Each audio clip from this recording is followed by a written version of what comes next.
Hello l'équipe, j'espère que tu vas bien, moi ça va super. Écoute, je suis super content de te retrouver aujourd'hui pour une nouvelle vidéo sur Facebook avec en thématique comment réussir à tout exploser au niveau de la concurrence sur Facebook malgré tout ce qui se passe aujourd'hui sur la plateforme. Tu as dû le remarquer, ça fait depuis plusieurs mois, plusieurs années que Facebook se fait assaillir de toute la concurrence de dropshipping et c'est pour ça aujourd'hui que je te fais une vidéo pour essayer de sortir du lot et réussir à avoir donc des CPM, donc des coûts par 1000 impressions qui sont moins élevés que la moyenne, donc pour une plus grosse rentabilité. Alors on va aborder ensemble 3 points qui te permettront d'exploser ta concurrence sur Facebook. Bien entendu, plus on avancera dans la vidéo, plus les points seront importants à retenir. On représente ici bien entendu le watch time. Bref, c'est parti. Le premier point est tout simplement de réussir à trouver une niche qui n'est pas surexploitée sur Facebook, donc une niche qui te permettra de tout défoncer dans ton marché sans avoir des catastrophes en termes de CPM,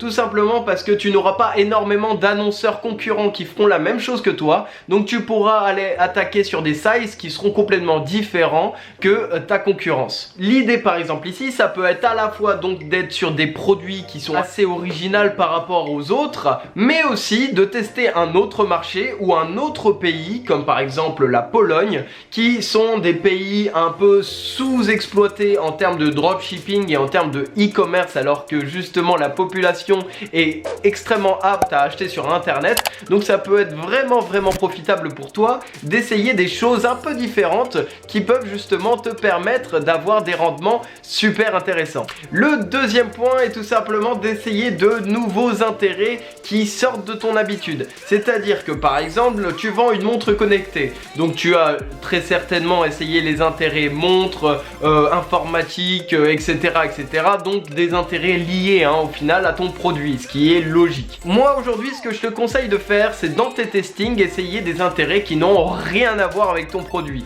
Et oui, c'est pas parce que ton intérêt est à l'autre bout de la planète par rapport à ton produit que ça va pas marcher. C'est-à-dire que par exemple, il se peut très bien que des personnes qui aiment l'équitation, énormément de publicité pour justement s'occuper des chevaux, etc., tombent sur une montre connectée et qui fassent le lien avec « Ah oui, mais si j'ai une montre connectée, ça serait bien pour mes randonnées à cheval, je pourrais m'y retrouver au niveau de la géolocalisation, de l'heure, de justement mon rythme cardiaque, si justement cette montre a ça, etc. etc. » Donc ça pourrait être au final extrêmement intéressant de pouvoir tester des intérêts qui sortent complètement de ton habitude. Quelle est au final la plus-value dans tout ça? C'est tout simplement premièrement que la cible de tes nouveaux potentiels clients totalement différents qu'à l'accoutumée, c'est-à-dire que les personnes qui vont se taper ta pub, ils vont pas avoir l'habitude d'avoir ça, donc pour eux ça va changer des publicités traditionnelles et ils vont peut-être avoir plus d'intérêt pour ta publicité. Et deuxièmement, c'est tout simplement des intérêts qui peuvent être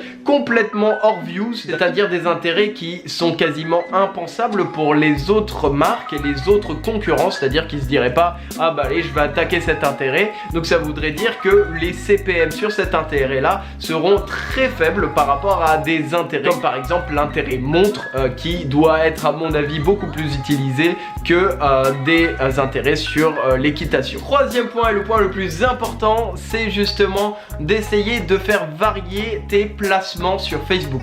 C'est-à-dire qu'on a souvent entendu le fil d'actualité, c'est la meilleure chose, faut faire fil d'actualité Instagram, fil d'actualité Facebook. Pour finir sur les intérêts, évite aussi de mettre trop d'intérêts comme acheteur actif trop souvent, c'est-à-dire que la plupart des gens qui ont pris la formation Udemy ou qui ont pris des formations à gogo font à peu près tous la même chose et justement mettent du acheteur actif.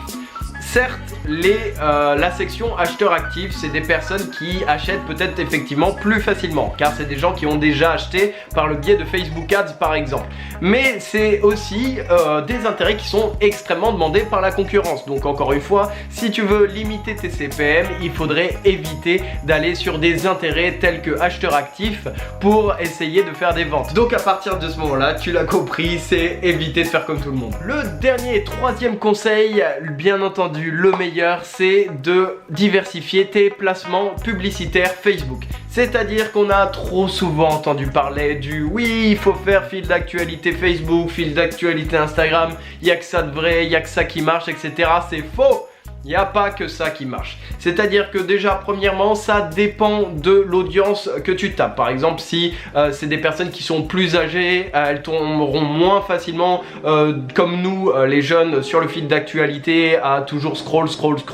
Ça, c'est un premier point. Mais deuxième point, c'est tout simplement que si tout le monde fait du fil d'actualité, ben, si tu te places sur des stories ou sur d'autres placements Facebook ou Instagram, et bien là, directement, tu vas sortir du lot et tes CPM seront beaucoup moins élevés car ces placements sont beaucoup moins demandés. Ici, tu peux adopter une stratégie d'attaque comme par exemple faire des publicités express pour les stories Instagram et Facebook, ou tout simplement de faire une publicité qui tape tous les placements et laisser Facebook gérer en automatique, ce qui peut être très bien dans la situation par exemple où tu commences à avoir beaucoup de data et tu peux te permettre de laisser Facebook gérer les placements pour toi, étant donné qu'il aura déjà une petite idée de la clientèle cible que tu as et justement il pourra essayer de tester avec un assez bon budget, voir ce qui est le plus intéressant au final à la fin. Donc voilà, j'espère que cette vidéo t'aura plu. Si c'est le cas, n'hésite pas à mettre un gros like sur cette vidéo, ça nous ferait extrêmement plaisir, à t'abonner à la chaîne et à me suivre sur mon Instagram. En tout cas, moi je te laisse, on se dit à une prochaine vidéo samedi matin à 9 h. C'était Valentin pour vous servir, ciao.